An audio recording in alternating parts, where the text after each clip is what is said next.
Abaganda batabukidde Katikkiro Charles Peter Mayiga ku nsonga za Ssaabasajja Kabaka era bamugambye nti baagala Kabaka bwabwe oba mulamu oba mufu oba bamukweseewa bo byonna tebaagala kumanya wabula kye baagala kwe kulaba nga Kabaka waabwe bazzeemu okuba nga bamulabako. Ensonga nno etabukidde ddala Baganda baffe baagala kulaba Ssaabasajja, tetwagala kulaba kintu, tetwagala kuwulira kintu kirala kyonna, tetwagala kuwulira excuse yonna, kye twagala kwe kulaba nga Ssaabasajja Kabaka tumulina ate nga mulamu. So Baganda bange ensonga yeeyo. Mawulire agava e Mengo si malungi, batugamba Ssaabasajja Kabaka yawambibwa n'atwalibwa aba SFC era mbono ali mikono gya State House wetwogeera kati. Nyono kitabudde abantu bangi, kitabudde Abaganda bangi.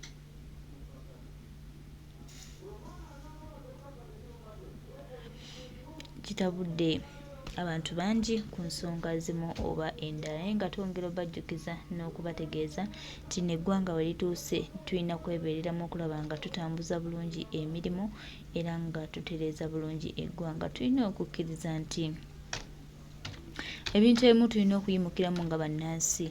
Bwetanga Ssaabasajja Kabaka tetukyamulaba, lwaki tetuba tetumubuuza oyo ayinza okumutuwa? Lwaki Katikkiro Charles Peter Mayiga alemereddwa okuproducinga Ssaabasajja Kabaka ate ng'abantu bamwetaaga, ate ng'abantu bamubuuza? Tetwagala tuwoleza kintu kirala kyonna, wabula kye twagala kwe kutubuulira wa Ssaabasajja Kabaka waali. Ensonga nno etabukidde ddala, ebintu nno bimwefuukidde, ebintu nno birabika nga Katikkiro bimukyukidde.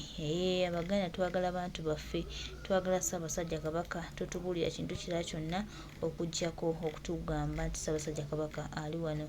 Manyi mwefuula nnyo abategeera ate nga kumva okutegeera kwammwe kutono, era mwefuula nnyo nti mmwe abalina sse mwekka, naye ng'ate twongera obajjukiza n'okubategeeza nti ku kino ekya Ssaabasajja Kabaka kyo mujja mutuwa oba mwagala oba temwagala, oba mukola ki oba mukola ki, tuwe Ssaabasajja Kabaka gye wamuteeka ku Mayiga. Naye olunaku lumu lwe mulinsanga nga nkuba Mayiga empi ku kkubo, temunyeganga, temuyimiriranga, nja kukwata Mayiga nkuwujja empi kweza embaababa.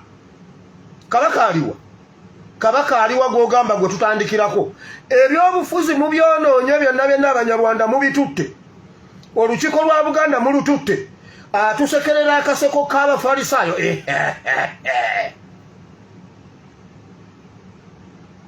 Kabaka atasobola kwejjanjaba, atalina ssente zimujjanjaba.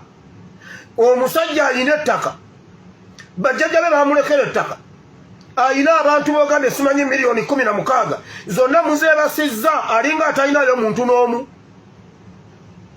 Kyogamba wagenda omutwale wa Museveni amujjanjabe nga miliyoni 16 tetusobola kujjanjaba Kabaka waffe. Kati nga enkyanga munsanga nkakutte nkakuba empi nga mugamba bannange Katongole yazaala omwana omubi, omwana talina mpisa, yawaludde. Oyo omusajja si Katikkiro, nze nja kukuba Mayiga, sijja kukuba Katikkiro.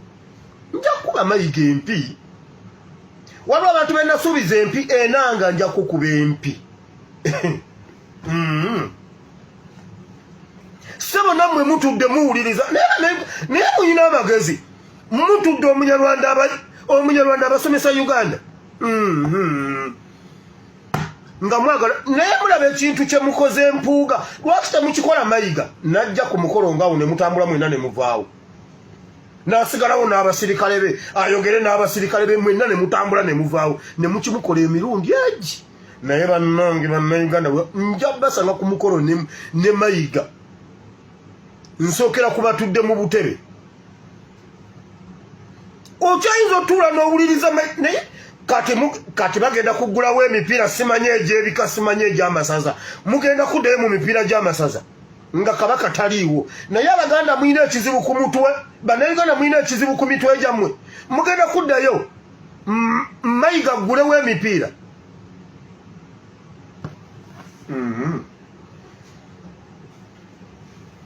Mayiga aggulewo emipiira era muwagire.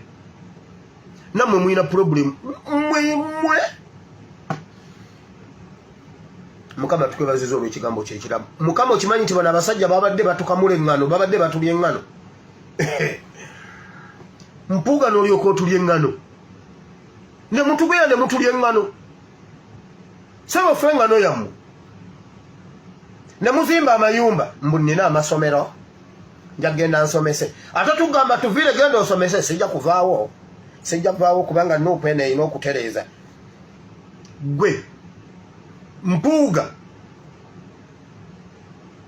mumaze tulya engano mumaze tusima amafuta kati mutweyogerezaako bwati bwayogera Mukama ensuku ze musimbye temugenda zirya temugenda kusogolayo yadde sogolero yadde egundi neegi yadde eryato neeri oba olutyatya olumanyi togenda kuzimba sogolero nkukakasa temugenda kulya ku bibala byebyo bye mukoze mu bukyamu bwayogera Mukama faaza weemalikire ku bintu by'abantu naye lumu ojja kusiibula mukazi wo simanya abaana bo simanya ab'enganda zo otambule ogende tojja kudda mu linnya lya Yesu tojja kudda waka ng'oli mulamu bajja kukomezaawo mu mikono Mukama amaziga g'omukyalo oyo nsaba ogagire bulungi ogaddize lwemalika ng'agasuukundiddwa agakatiddwa ate nga gamuyiika mu linnya lya Yesu tukoye okutumanyira tetukyalina ssaala ya mirembe kati Bayibuli egambye Katonda abalaba Mukama ansabidde buli muntu ali wano agenda owulira eddoboozi lino n'ekigambo kino yenna waali musisinkane nga bwakwetaaga mu Kristo Yesu omwana Katonda ayinza byonna tusabye amiina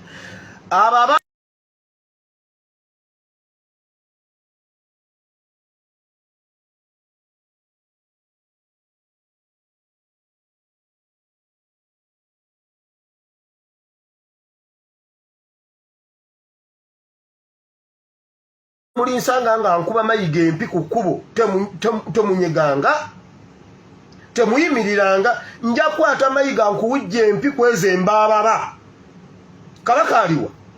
kabaka aliwa gw'ogamba gwe tutandikirako ebyobufuzi mu byonoonye byonna abanyarwanda mubitutte olukiiko lwa Buganda mulututte atusekerera akaseko k'abafalisaayo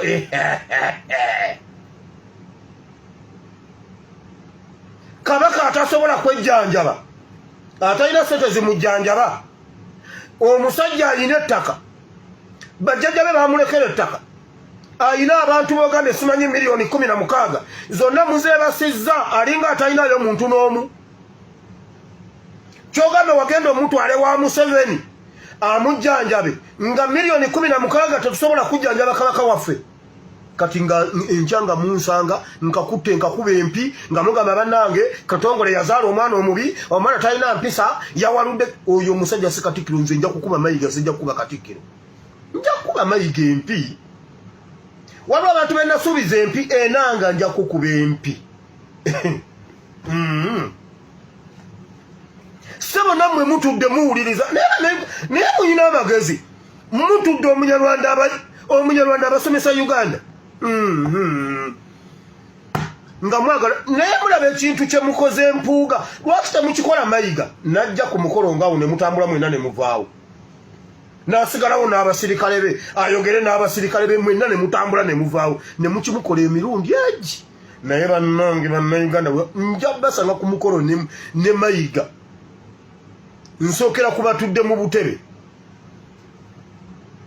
okyayinza otuula n'owuliriza naye kati bagenda kuggulawo emipiira simanye egy'ebika simanye egy'amasaza mugenda kuddayo mu mipiira gy'amasaza nga kabaka taliiwo naye Abaganda mulina ekizibu ku mutwe bannayuganda mulina ekizibu ku mitwe gyammwe mugenda kuddayo mayiga aggulewo emipiira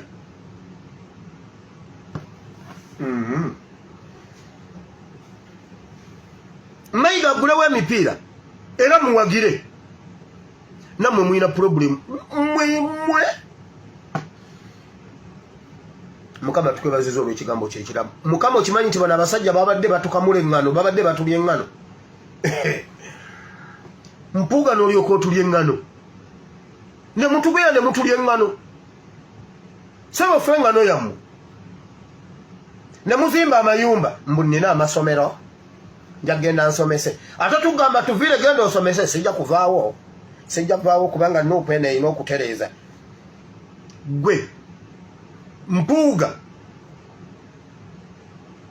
mumaze tulya eŋŋano mumaze tusima amafuta kati mutweyogerezaako bwati bwayogera Mukama ensuku ze musimbye temugenda zirya temugenda kusogolayo yadde sogolero yadde egundi neegi yadde eryato neeri oba olutyatya olumanyi togenda kuzimba sogolero nkukakasa temugenda kulya ku bibala byebyo bye mukoze mu bukyamu bwayogera Mukama faaza weemalikire ku bintu by'abantu naye lumu ojja kusiibula mukazi wo simanya abaana bo simanya ab'enganda zo otambule ogende tojja kudda mu linnya lya Yesu tojja kudda waka nga oli mulamu bajja kukomezaawo mu mikono Mukama amaziga g'omukyalo oyo nsaba ogagire bulungi ogaddize lwemalika ng'agasuukundiddwa agakatiddwa ate nga gamuyiika mu linnya lya Yesu tukoye okutumanyira tetukyalina ssaala ya mirembe kati Bayibuli egambye Katonda abalaba Mukama ansabidde buli muntu ali wano agenda owulira eddoboozi lino n'ekigambo kino yenna waali musisinkane nga bwakwetaaga mu Kristo Yesu omwana Katonda ayinza byonna tusabye amiina